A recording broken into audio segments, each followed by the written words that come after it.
Hoy estamos conversando con Lina Marcela Díaz Fernández, doctoranda del énfasis en educación matemática, del doctorado interinstitucional en educación. También es magíster y especialista en tecnologías de la información aplicadas a la educación y licenciada en matemáticas de la Universidad Pedagógica Nacional de Colombia. En la actualidad es docente en la Secretaría de Educación Distrital de Bogotá. Quiero contarles que la profesora Lina Marcela hace poco sustentó su proyecto de tesis doctoral titulado Constitución de los vectores de una ética de orientación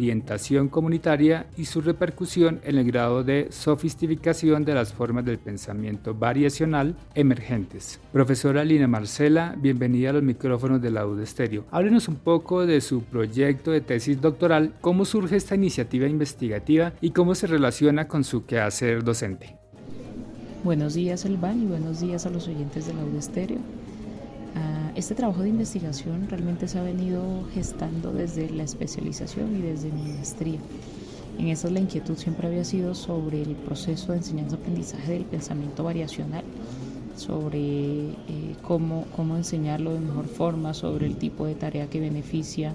para que se comprenda mejor. Se hizo un trabajo apoyado en TIC, se hizo diseño de ambientes virtuales de aprendizaje, pero la inquietud digamos que sobre el aprendizaje de las matemáticas en general y sobre el aprendizaje del pensamiento variacional en particular seguía latente. Al iniciar el doctorado me encuentro con una teoría que es la teoría de la objetivación, en la que para hablar de aprendizaje necesariamente se debe hablar del sujeto, se debe hablar de lo social, de lo cultural, de lo ético, y aquí es donde los trabajos que venía realizando dan un viraje,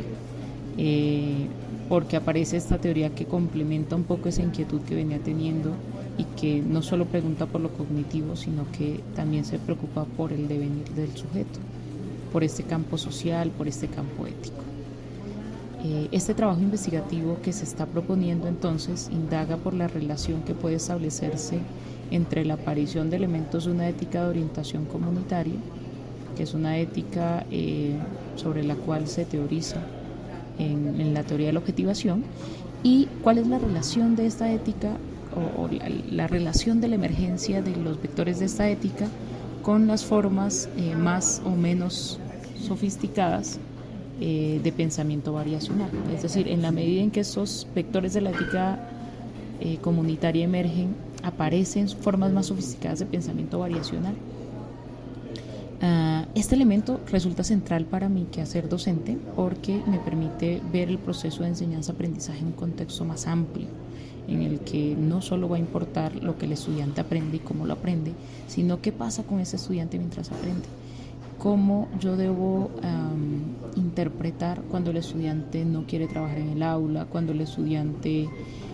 no quiere responder una pregunta, o cuando el estudiante se involucra a tal punto que está pendiente de lo que pasa con su compañero, de lo que pasa, acude como a esos llamados que hace el docente para que responda preguntas. Entonces, como enriquecer todo el trabajo como docente a partir de estos elementos. Entonces es un poco un llamado a hacer las cosas de forma diferente en el aula, más allá del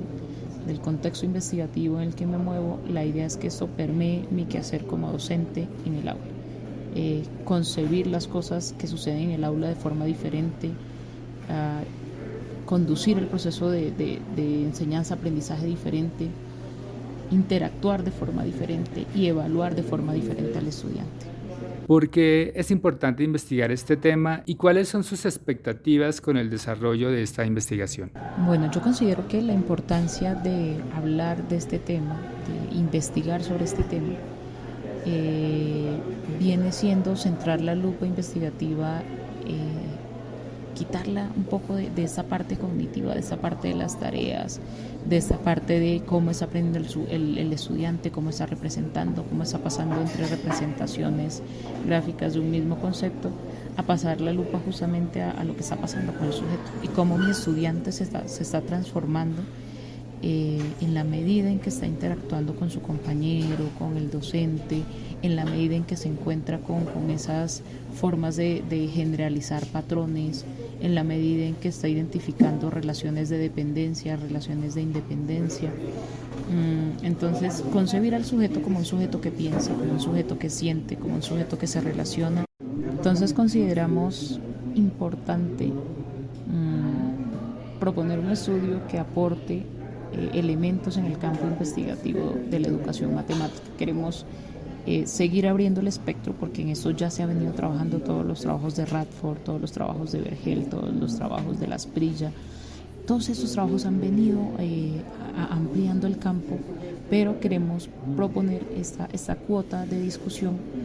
que esté centrada sobre los vectores de la ética comunitaria y cómo estos no se estudian solo para decir sí, acá hay vectores de la ética, sino cómo estos además repercuten en la forma en la que el estudiante aprende, cómo influyen en la dinámica de la clase para que el estudiante eventualmente pueda aprender o pueda encontrarse con formas de pensamiento variacional de una forma diferente, de una forma eventualmente más profunda. Entonces consideramos importante estudiar, poner en la lupa y en el centro de la discusión esto, la transformación del estudiante como sujeto, porque no podemos suponer que el sujeto luego de estar en una clase de matemáticas o en cualquier clase sigue igual.